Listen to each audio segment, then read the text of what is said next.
کہ جب کسی مقام پر اس زمانے میں فرمایا جب وہ زمانہ ہوگا جو قیامت کے نزدیک ہوگا، یا آپ اجتماع پہ بات کر رہے ہیں اپنے، یعنی یہ اجتماع جو آج ہم کر رہے ہیں یہ آج کا نہیں ہے، یہ شروع سے چلتا ہے بزرگ خانقاہوں میں ہر ایک سال میں ایک دن مقرر ہوتا تھا مشاہق کا، جس میں سالکین آتے تھے الحمدللہ اور اپنی پیاس بجھاتے تھے.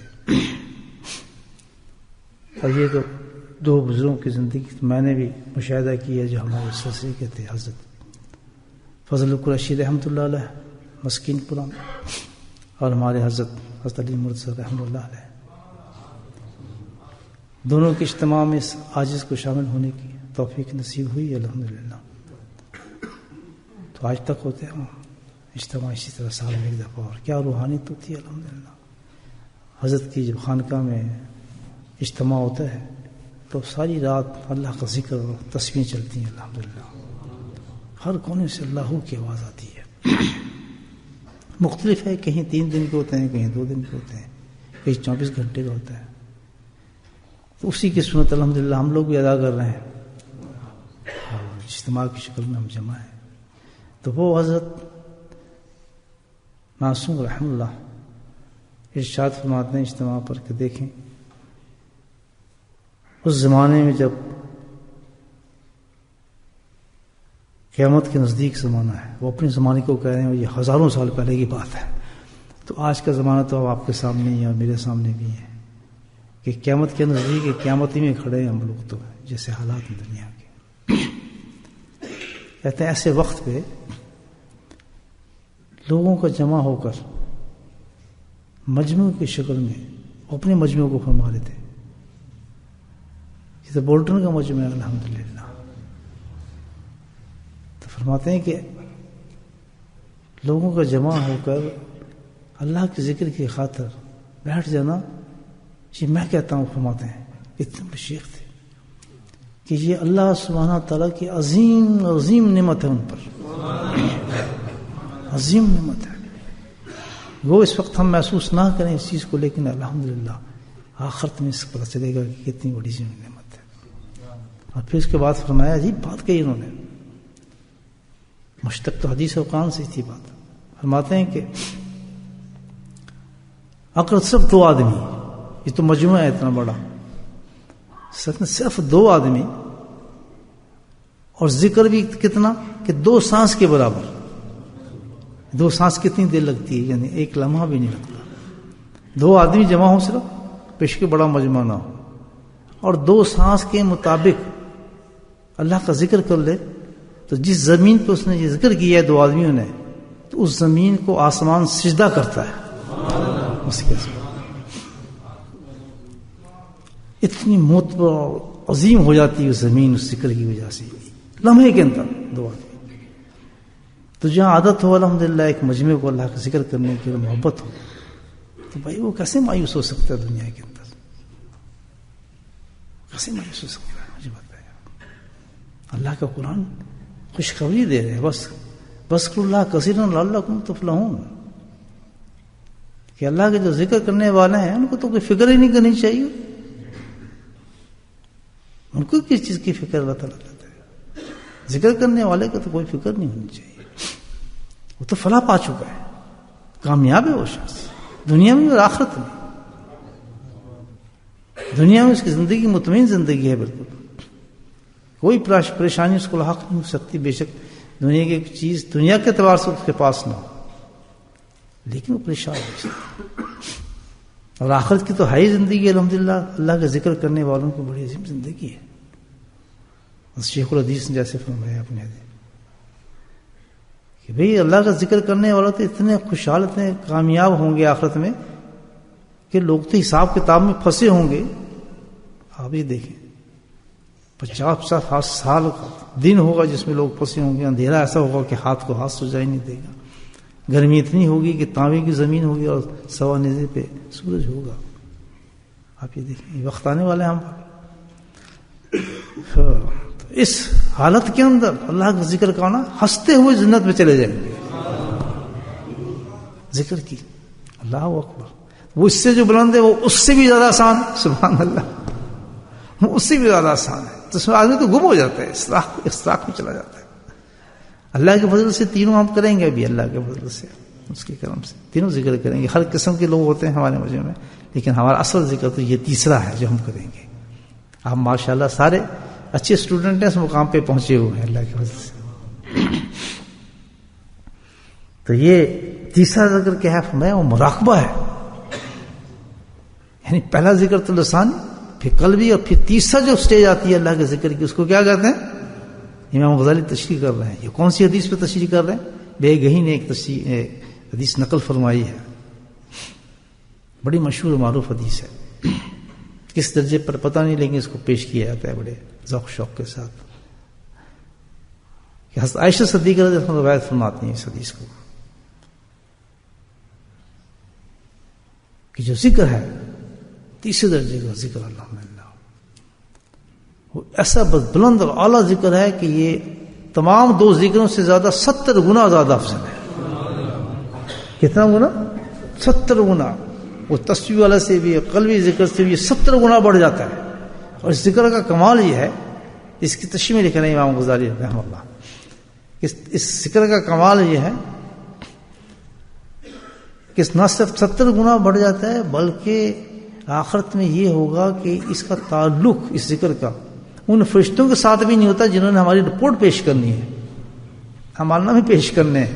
وہ بھی ہاتھ اٹھا لیتے ہیں، جی اللہ تعالیٰ ہمیں تو نہیں پتا اس نے کون سا ذکر کیا، ہمیں تو یہ پتا ہے تسبیح کرتا تھا، کبھی زبان دیکھ لیتے تھے، دل تک پہنچ جاتے تھے.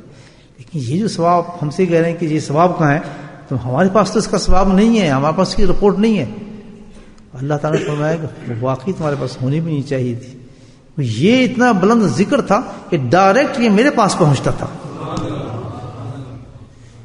دیکھا نہیں تو قرآن میں اللہ نے فرمایا فَاسْكُرُونِي أَذْكُرْكُمْ وَاشْكُرُوا لِي وَاتَّقُونِ. یہی تو وہ ذکر تھا کہ بیچ میں کوئی آتا ہی نہیں تھا. جہاں بندے نے مراقبہ شروع کیا تو ڈائریکٹ اس کا لنک میرے ساتھ ہو جاتا ہے. یہ ڈائریکٹ ڈائل ہے سبحان اللہ. جو ڈائریکٹ اللہ تعالیٰ سے بات کرنا چاہتا ہے اور پہنچنا چاہتا ہے تو مراقب ہوتا ہے، وہ آدمی اس کا تعلق جڑ جاتا ہے اللہ تعالیٰ سے. تو وہ تیسرا ذکر بڑا بلند ہے. اچھا اس میں کیا بلندی یہ فرماتے ہیں، بڑی لطیف بات فرمائی اس میں، خوبصورت بات، مجھے بہت پسند. سمجھ رہے نا بات میری؟ تو وہ کیا بات، میں وہ تسبیح والا ذکر تو صحیح ہے، ہم کلمات پڑھ رہے ہیں، سمجھ آ رہی بات، قلبی ذکر بھی سمجھ آ رہا ہے، بھی چل رہا ہے. یہ کیسے بلند ہو گیا مراقبہ؟ سبحان اللہ. اس میں فرماتے ہیں کہ اس میں ایک کمال یہ ہے، اس ذکر میں بلند ہو کیوں ہوا کہ اس میں ذکر کے ساتھ ایک اور چیز مکس ہوئی ہے. سبحان اللہ، ماشاء اللہ. ایک آمیزش اور آ گئی اس کے اندر. پہلا بھی ذکر ہی تھا، قلب والا بھی ذکر ہی تھا، لیکن جب یہ مراقبہ شروع ہوا تو مراقبہ میں ایک اور چیز شامل ہو گئی ہے، ایک نئی چیز آئی ہے اس کے اندر جس نے اس کو مراقبہ بنا دیا. زبانی ذکر سے نکال کے، قلبی ذکر سے نکال کے جب وہ چیز شامل ہوئی تو وہ کیا بن گیا؟ مراقبہ بن گیا. اس میں کیا چیز شامل ہے کہ ذکر کے ساتھ جب اللہ کی محبت کی فکر بھی آ جائے، سبحان اللہ، ذکر کے ساتھ جب اللہ کی محبت کی فکر بھی انسان میں آ جائے تو وہ مراقبہ بن جاتا ہے،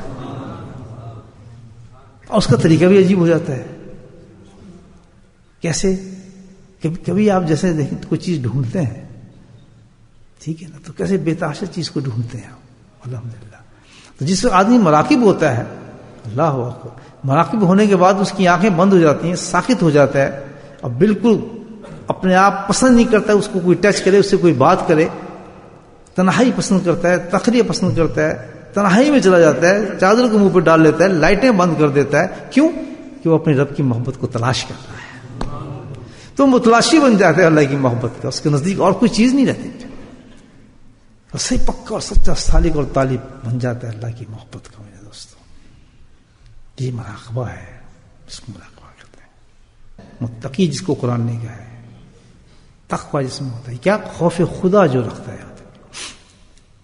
جس میں خوف خدا نہیں ہوگا وہ کبھی اللہ تک نہیں پہنچ سکتا، وہ کبھی کامیاب شخص نہیں ہو سکتا. جہاں میں اور آپ جان سکتے ہیں کہ مجھ میں اور آپ میں کتنا اللہ کا خوف ہے. اللہ کا خوف ایسا ہے کہ تنہائی ہو، بندے ہوں، مجموعہ ہو، اندھیرا ہو، روشنی ہو.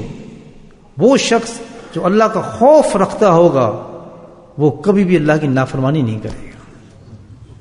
یہ یاد رکھ، یہ نشانی اس کی. چاہے کتنے بڑا عبادت گزار ہے، زاہد ہے، عابد ہے، کچھ بھی ہے، اور اس کے اندر یہ صفت پیدا نہیں ہوئی کہ اللہ کا ڈر اس میں نہیں آیا. ایک پولیس والے کا تو ڈر ہے کہ یار میں نے بیلٹ نہیں باندھی تو میرے چلان ہو جائے گا. ایک حکومت کے قانون توڑنے کا تو اس میں ڈر ہے، میں یہ نہیں کروں گا تو میرا یہ کام ہو جائے گا. اپنے رب حقیقی کا جو اس کو دیکھ رہا ہے ڈائریکٹ، وہ ماکم اینما کنتم، بالکل جو تمہیں دیکھ رہا ہے، تمہارے قریب ہے، تمہارے شرق رب سے زیادہ. تو اس کی ایک منع کی ہوئی چیز کو آدمی دلیر ہو کے کام کرے، وہ کیسے اللہ کو پہچان سکتا ہے دوستوں؟ مجھے پتا ہے وہ کیسے پہچان سکتا ہے کہ وہ ایک غلط کام کر رہا ہے. کہاں اس کی نمازیں، کہاں اس کی عبادت، کہاں اس کا تقوی، کہاں اس کے حج، کہاں اس کی عمرے، کہاں اس کے قرآن، کہاں رمضان. وہ اپنے مقصد کو نہیں پہنچا، وہ اپنے رب سے ڈر ہی نہیں، اس نے آرڈر ماننا سیکھا ہی نہیں. اس نے اللہ نے جس کو حرام کہا اس نے حرام کہا ہی نہیں، اللہ نے جس کو حلال کہا اس کو اس نے حلال سمجھا ہی نہیں. تو یہ ساری عبادت جو کرنا ہے اس کی عادت بن گئی ہے. 30 دن روزے رکھنا اس کی عادت بن گئی تھی. اس میں تو اللہ نے کہا لعلکم تتقون، یہ رمضان کے روزے ہم نے اسی لیے دیے کہ تمہیں خوف آ جائے. پورا سال تمہیں خوف نہیں تھا تو غلط کام کرتے تھے. میری نافرمانی کا معیار اللہ کا یہ ہے، وہ پہلی اللہ نے بتا دیا جب کائنات کو بنایا. نافرمانی کا اتنا معیار میں برداشت نہیں کروں گا کہ جیسے شیطان کا میرا تعلق ہو. میں نے اس سے کہا سجدہ کر، اس نے کہا جی منع، انکار پھر بھی نہیں کیا، اس نے جواز دے دیا. تو اتنا بھی انسان کے ذہن میں جواز کا آ جانا اللہ کے حکم کے بارے میں، کدھر لکھا ہے جی؟ کون کہتا ہے جی؟ نہیں جی یہ قرآن تو نہیں ہے. اور دیکھیں قرآن پہلی آیت میں کیا بتاتی ہے آپ. تو پہلے سبق تو یاد رکھ رہے ہیں، آپ سالک ہیں اور میں بھی آپ کا اسٹوڈنٹ. ہم سب یہ ایک سبق یاد رکھ لیں، کامیاب وہ طالب علم ہوگا، وہ سالک ہوگا، وہ انسان ہوگا، وہ ذاکر ہوگا جس کے دل میں یہ خوف پیدا ہو گیا اور بڑھنا شروع ہو گیا. بڑھنا شروع ہو گیا. جس قدر یہ خوف انسان کا بڑھے گا کہ گناہوں کی طرف اس کا ہاتھ کیا خیال تک بھی نہ جائے، تصور تک بھی نہ جائے، سمجھو اللہ کی اتنا ہی قریب ہو گیا. پھر پڑھوں ہے الف لام میم ذالک الکتاب لا ریب فیہ، کہ اس کتاب سے راستے تلاش کرنا چاہتے ہو اگر اللہ کا خوف پیدا کرنے کے لیے تو کس چیز کی ضرورت ہے؟ وہ اتنا آسان طریقہ اللہ نے بتایا ہے کہ 10 سال کا بچہ بالغ، 12 سال کی بچی بالغ، 10 سال کی، 9 سال کی، لنگڑا، اندھا، لولا، پاج، اسپتال میں پریشان، ہر ایک کے لیے اتنا آسان کر دیا اللہ تعالیٰ نے. وہ سبحان اللہ، بولے سبحان اللہ. اتنا آسان کر دیا کہ کل اللہ کے دربار میں جب انسان پیش ہوگا تو وہ یہ جواز پیش نہیں کر سکے گا جی میں تو سمجھا ہی نہیں تھا، مجھے تو پتہ ہی نہیں تھا میں کس طرح یہ راستے تلاش کروں، میں تو حرام اس لیے کرتا رہا، مجھے تو پتہ ہی نہیں تھا، مجھے سمجھ نہیں آتی تھی. تو اللہ تعالیٰ نے کہا کہ اس کے لیے صرف ایک چیز چاہیے. واہ، کیا چاہیے؟ ایک چیز چاہیے، لا ریب فیہ، کہ وہ آدمی صاحب یقین بن جائے. واہ، کیا بن جائے؟ صاحب یقین ہو جائے. اس کو یقین ہو جائے کہ اللہ نے یہ کتاب بھیجی ہے میرے لیے اور میں نے اس سے جو راستے تلاش کرنے ہیں اور میں نے کیا ہونا ہے؟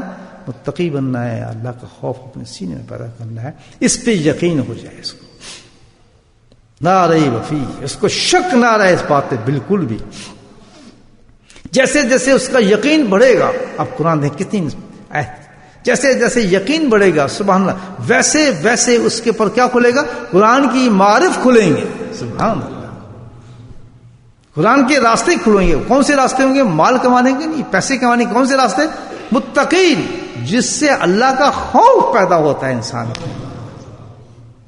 یقین انسان میں پڑھنا ہے. اب ہم نے کیا کام کرنا ہے؟ بیسک ہمارا کیا چیز ہے دوستو؟ کیا دیا میں نے میسج آپ کو کہ ہم نے اپنے یقین کو، سارا معاملہ یہاں آ جاتا ہے، سارا معاملہ یہاں آ جاتا ہے. جس کا یقین نہیں اس کی نماز بھی بیکار، خود نماز پتہ ہی نہیں کس پہ نماز کر رہا ہے، کس تو کسی طرح، اس کا قرآن بھی کچھ نہیں، حج بھی کوئی نہیں، عمرہ سب روایت بن جاتی ہے. یہ سارے جلدی چلتے ہیں، پہلی سیڑھی سے چلتے ہیں، پہلے سٹیپ سے، اس کا نام ہے یقین انسان کے اندر بلند ہونا۔